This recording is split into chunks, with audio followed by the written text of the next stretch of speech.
इस सरकार में जो हरियाणा देश में मिसाल होता था विकास का, विकास के हर श्रेणी में हम देश में सबसे आगे के राज्यों में आते थे। विकास दर हमारा सबसे ज़्यादा था, प्रति व्यक्ति आय, प्रति व्यक्ति निवेश, खिलाड़ियों का मान सम्मान। देश में हरियाणा का उदाहरण दिया जाता था कि खिलाड़ियों का मान सम्मान हरियाणा में सबसे ज़्यादा है। कृषि उत्पादकता में, किसान के हकों के फैसले में, चाहे किसान के बिजली के बिलों की 1600 करोड़ के माफ़ी की बात हो जो कांग्रेस के राज में हुआ था, चाहे कोऑपरेटिव के कर्ज माफ़ी की बात हो, देश में हरियाणा का उदाहरण दिया जाता था। गरीब आदमी के कल्याणकारी योजनाओं में कांग्रेस की सरकार में 2014 से पहले देश में हरियाणा का प्रथम श्रेणी में नाम था। चाहे 100-100 गज के प्लॉट की बात हो, वो केवल हरियाणा में फैसला था। चाहे गरीब के मकान की बात हो, चाहे बड़े बुजुर्गों को देश में सबसे ज़्यादा पेंशन, लगातार 10 साल देश में सबसे ज़्यादा पेंशन उस समय हरियाणा में रही।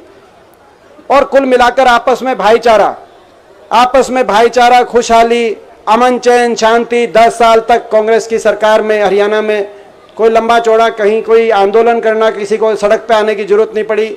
और प्रशासन को भी, पुलिस को भी और सरकार को भी गोली तो चलाने की दूर की बात है, किसी पे लाठीचार्ज भी 10 साल तक करने की कोई इस तरह की स्थिति हरियाणा में नहीं थी। आज वो हरियाणा आगे बढ़ रहा था और तेजी से आगे बढ़ना चाहिए था, लेकिन आज वो हरियाणा 9 साल की इस बीजेपी सरकार के और बीजेपी और जेजेपी सरकार, खट्टर दुष्यंत सरकार के बाद विकास में तो पिछड़ गया है। आज 19वें नंबर पे हम विकास दर के हिसाब से, नीति आयोग बता रहा है, मोदी सरकार, भाजपा दिल्ली की सरकार बता रही है 19वें नंबर पे विकास दर में।